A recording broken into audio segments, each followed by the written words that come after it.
Good day, ladies and gentlemen. Welcome to your COVID classroom.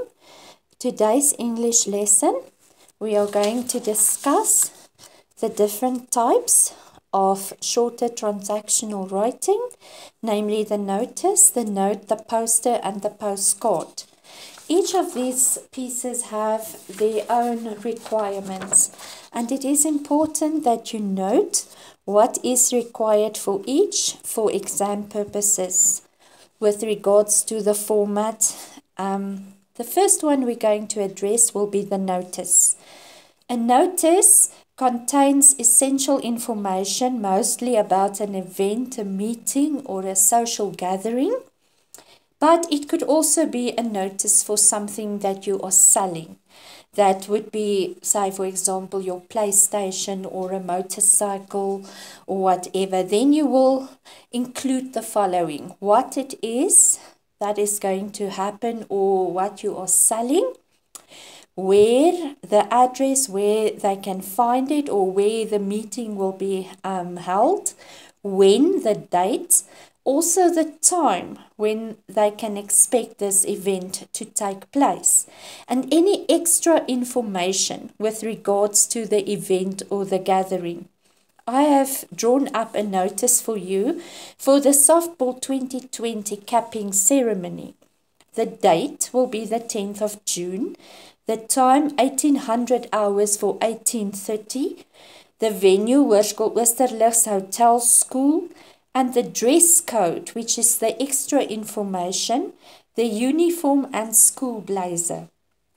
Then also contact details. Please contact the secretary to RSVP and reserve your placement at this number before the 6th of June. So all the relevant information that you might need to know with regards to your notice. Please read your question carefully and make sure that all these question words, what, when, where, how, time, extra information is included in your layout and format. Then the second piece is the note.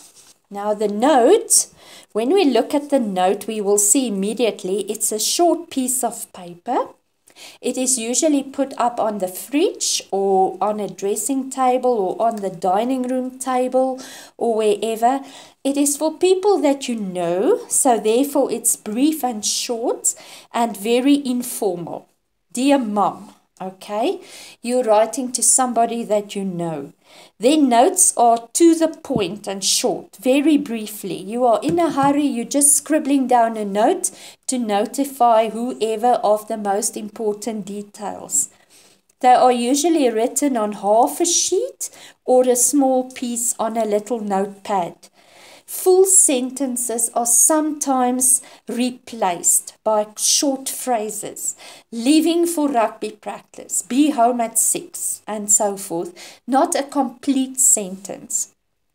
You must also include the following information. Remember, whoever reads the note does not necessarily know where your friend stays if you need to be picked up. Or they might need a contact number of your friend's mother or whoever, the address.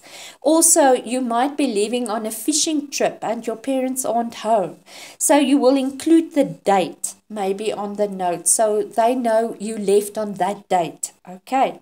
The time is included. When must you be picked up? When can they expect you home? Whatever. And then also if there's any extra relevant details that your mother or your granny or whoever should know. The note I've drawn up for you reads, 10 June 2020. Dear Mom, I went to rugby practice. I shall be home at 1600 hours. John is picking me up and dropping me off. Love, John. So 2 Johns here. The friend's name is also John. Okay. Then we get the poster.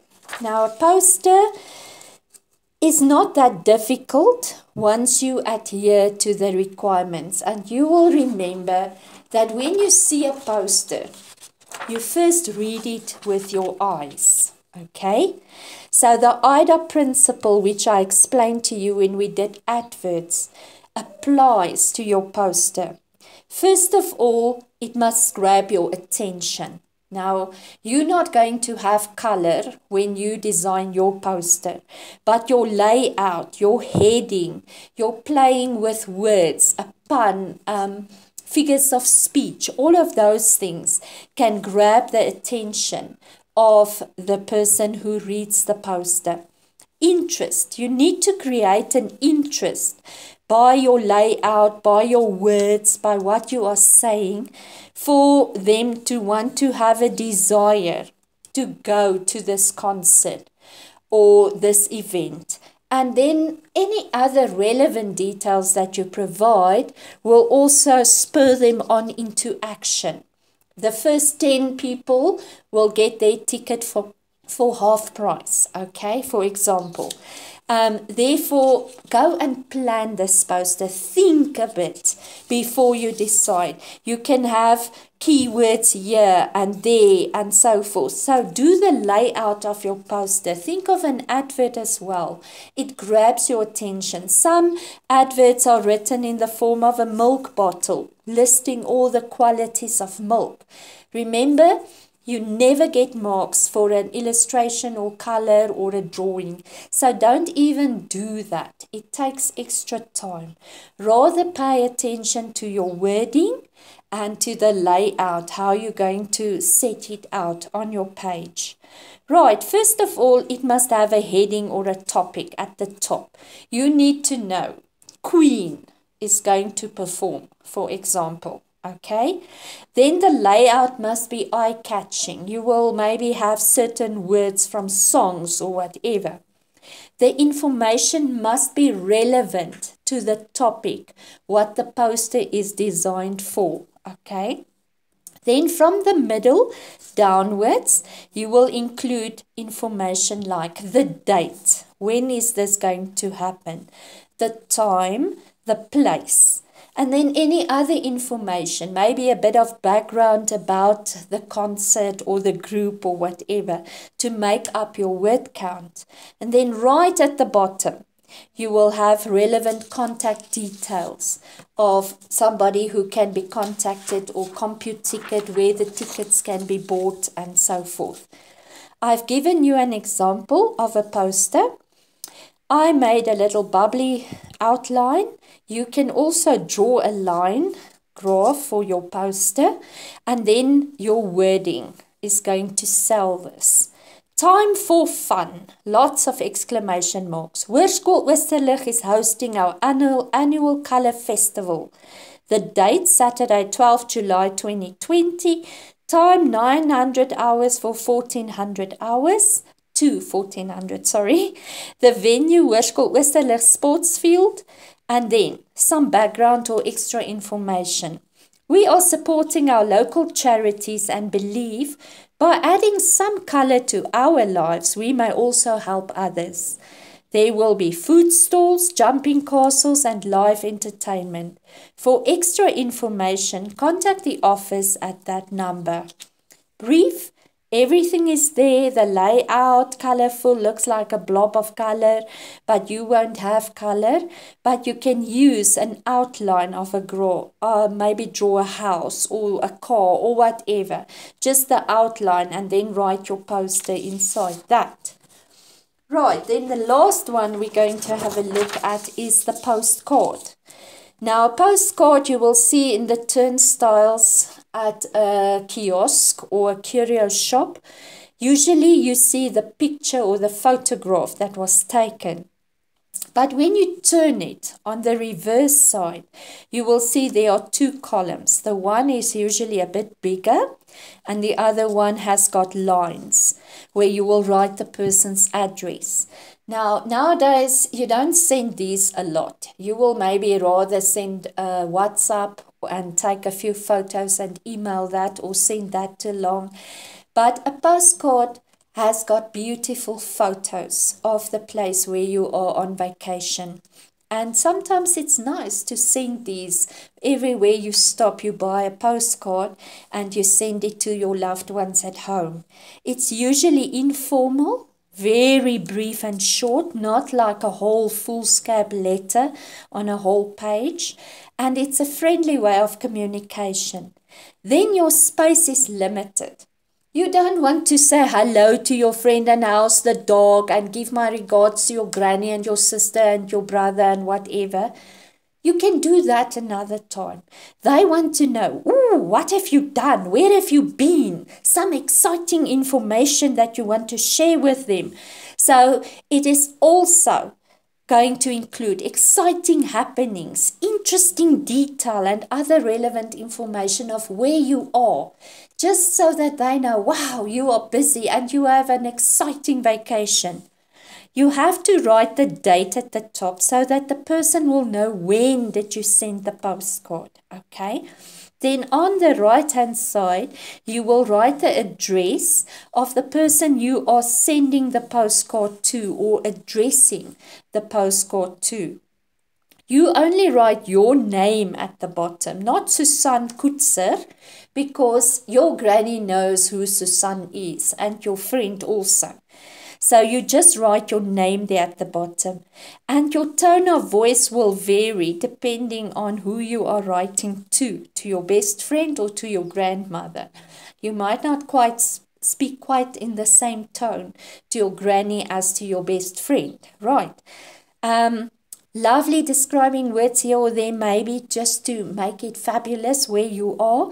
Mine reads, 10 July 2020, Dear Mary, a sardine run, sunny beaches, inviting waves and lovely sightseeing trips color each of my days. Mozambique is truly beautiful, but very poor and war-torn after the war. We visited Tofu and some other local markets and acquired some beautiful art pieces and a lovely gift for you. I caught a huge fish from the beach the other day and took lots of photos. We are going diving tomorrow and I shall let you know all about that. Give my love to all, Susan. And then there you will put your postage stamp and her address. Okay. Miss M. Botha, 24 Kudu Road, Blair Gowrie, Johannesburg, Gauteng.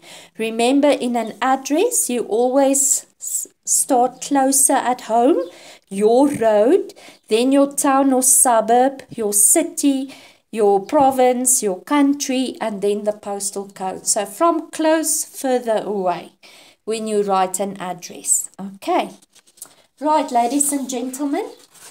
Just to get some practice on this, I'm going to ask you to select any one of the poems that you have done. Then choose any one of these shorter transactional pieces. And now you are going to write 60 to 80 words where you will most probably maybe design a poster for the poor child, the guy sleeping on the street, okay, in a sleeping black boy. And the poster will maybe advertise his plight or whatever, and who knows, it could be a play called The Sleeping Black Boy, okay? And that play will be about street children and the plight of street children. So you're going to use the background of one of your poems and you will apply it to either write a note to someone. Think of the call. Maybe the girl leaving a note for her mother, who is now phoning her, where she tells her mother exactly how she feels and maybe she's going to miss her or whatever. So you get the general idea. It will be based on the poem, but you can add on a bit here and just give it a bit of body and use your creativity and imagination. Do your planning and your writing at the back of your language book and have fun. Thank you also for being such diligent pupils. I am sure you tried to keep up with all your homework.